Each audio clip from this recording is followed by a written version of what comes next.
Siamo a Piazzola sul Brenta, in provincia di Padova, dove si è tenuta la seconda sessione della conferenza regionale del turismo, fortemente voluta e pensata dal vicepresidente della Regione Veneto e assessore all'agricoltura e al turismo, che ho al mio fianco, Franco Manzato, a cui diamo il benvenuto.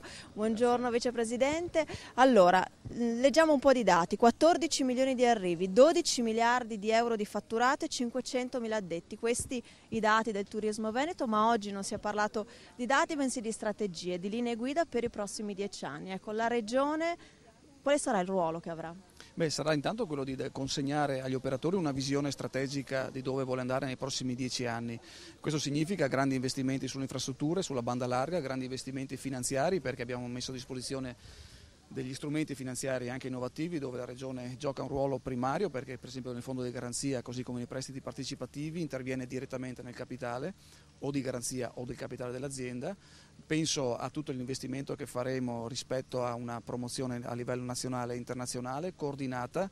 Penso a tutto il sistema Veneto messo in rete attraverso un grande investimento sul portale del Veneto, che è già molto attivo e molto forte, ma faremo altri investimenti perché circa il 50% delle persone prenota la propria vacanza attraverso web, quindi faremo investimenti molto importanti, e poi tutta la mobilità, la viabilità, che sarà determinante per rendere competitivo il sistema. Quindi qui si è parlato oggi di una sfida proprio di sistema.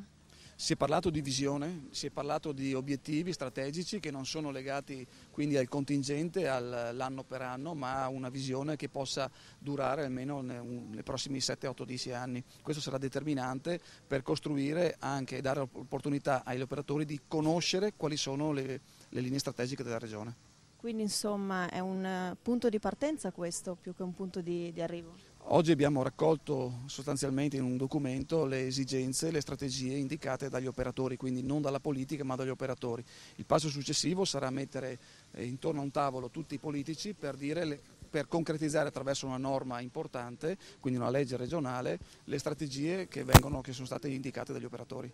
Ecco, qui oggi era presente anche il ministro Brambilla, che ha fatto i complimenti per il lavoro portato avanti dall'assessorato.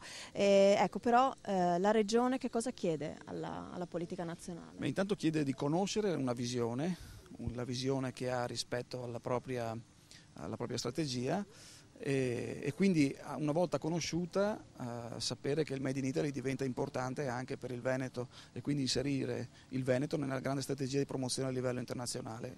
Noi facciamo la nostra parte, chiediamo al governo e al Made in Italy di fare la sua. Ascolti, le Olimpiadi 2020 potrebbero essere una risorsa per il turismo, ma non solo, per tutta l'economia della regione. Beh, questa è la candidatura di Venezia, è stata una scommessa, è una scommessa importante su cui tutta la giunta, con in capo il suo presidente Galan, il sindaco Cacciari, i sindaci Gobbo, Zanonato di Padova e altri politici, credono fino in fondo per la trasversalità, per la qualità del progetto che possiamo mettere in campo e per la capacità e determinazione nel voler essere non solamente la candidatura dell'Italia ma la candidatura d'Europa. Io ringrazio il vicepresidente Franco Manzato. Amici, noi qui dalla conferenza regionale del turismo vi salutiamo, ma Verde Nord-Est non finisce qui.